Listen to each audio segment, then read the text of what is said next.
limit maybe the wear? Well, like we've talked about all year with Sam Stoll, we have to make sure that he's healthy. His knee is getting healthier, and I think we've done a good job of managing that with a fifth-year senior that's had a lot of trauma on that knee, and he's in a good place. We got a great medical team, and we move forward with it every day.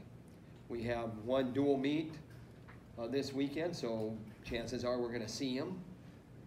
We didn't have any setbacks this past weekend. He went both matches. It was a good step forward for him. He's been pretty much dominant and in control for those three. Have you liked what you've seen out of him? Yeah, all positions too. Coming off the bottom, we didn't go down in the Northwestern match, but coming off the bottom, very tough on top as usual, as what is normal, Stoll-esque, and dominant on his feet.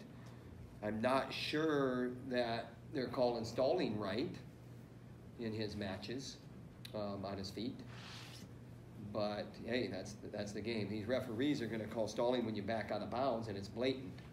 They're not going to call stalling within the normal boundaries, and the rule did not change in the normal boundaries. And they have so much to think about, these referees, with drop down and side headlock and finger grasp and end neutral danger zone, and then edge of the mat stall calls. Who's stalling? Is there even stalling? You know, did the guy back out or was he pushed out? I don't think we're doing our sport a very, very good service at all.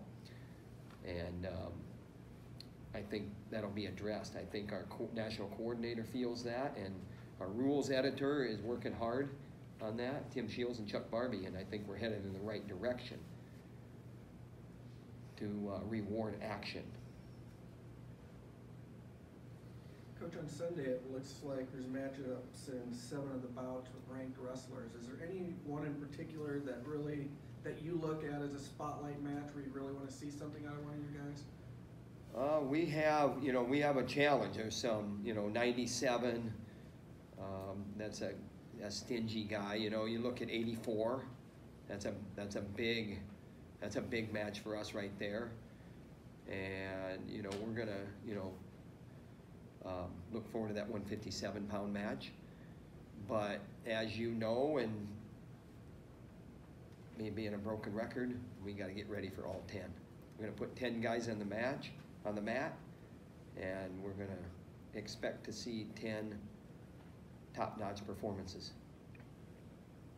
Speaking of 184, what would you like to see out of Wilcke the last month of the season on the mat? Well, here's the thing. He's more active, so now we got to finish.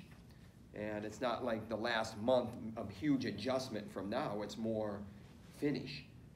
And you look at those opportunities that he's had in those matches where they were against top 4 ranked guys, Friday night, Illinois guy, and then at the Midlands, in a dual meet earlier in the year, finish. If we finish, they're all different. They're all different. And I know that he is about that. So it's not like something that you're looking to see different. It's more, we got to keep getting better when we get to the leg. You like the way he's looked this year down at 184? Yeah, I mean, he's our 84-pounder, and I'll tell you what, it makes our lineup better. We just have to keep getting progress out of all these guys, make progress. Shaw going to get the nod again at 74? Yeah, Shaw, and we'll see. We're certainly pleased with his results and effort. Seems to be relaxed out there, and we love it. When you talked about finishing with Wilcke, you had somebody like Lofthouse who pretty much turned a corner when he slowed down, learned how to finish, and really elevated his game. Is it as simple as that, or is there a similarity with Wilcke right now? You're talking about Luke Lofthouse? Yes. Yeah. Yes. Yeah, they're different though. Luke Lofthouse was a plodding, heavy-footed, very strong plow horse. That's a compliment to him. It's just how he wrestled. And Wilcke is a light-footed elf, and very quick and explosive and dynamic. So they're different, but it is about when you get an opportunity, put the work into it and make it go your way, instead of settling for a stalemate or getting in there and you got your fingertips in there and just a little bit more effort, you get that deeper penetration, and then you got a clamp on him. Grab with those fingertips and pull that in so where it's a solid clamp, and then lift the hips and put him down and control the hips, and just that little extra effort.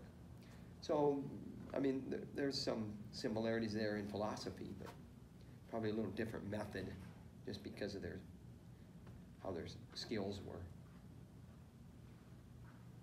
Keegan Shaw seems like he's a pretty busy dude during the week, and then he's able to go out and wrestle for you guys last weekend.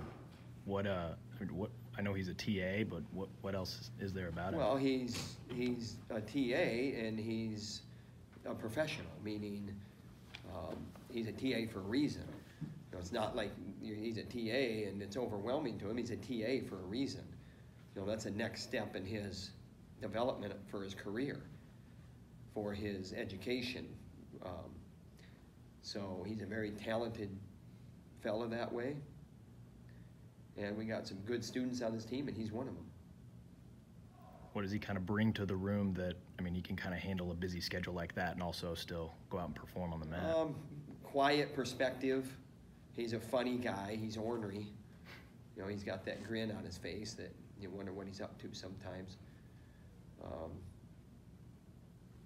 No complaints with him. Is it a matter of consistency for him when it comes to holding down that spot? He's been consistent since his first year with being in smarter, safer positions. And you see how he wrestles, and you're like, what are you talking about? You got the knee funny and stuff like that. But just being smarter, like when you go underneath a guy and you're getting extended and, there's that on the shoulders and stuff. He's gotten smarter there and more patient maybe. He's got a more relaxed approach probably, confident approach. Well, We needed him in the lineup, and he showed up. And when you got an opportunity to make a difference, I love it. I love it when you make it go your way. will Lee be back in the lineup for Nebraska? Shaw? Lee. Spencer Lee, yes. Yes, he will.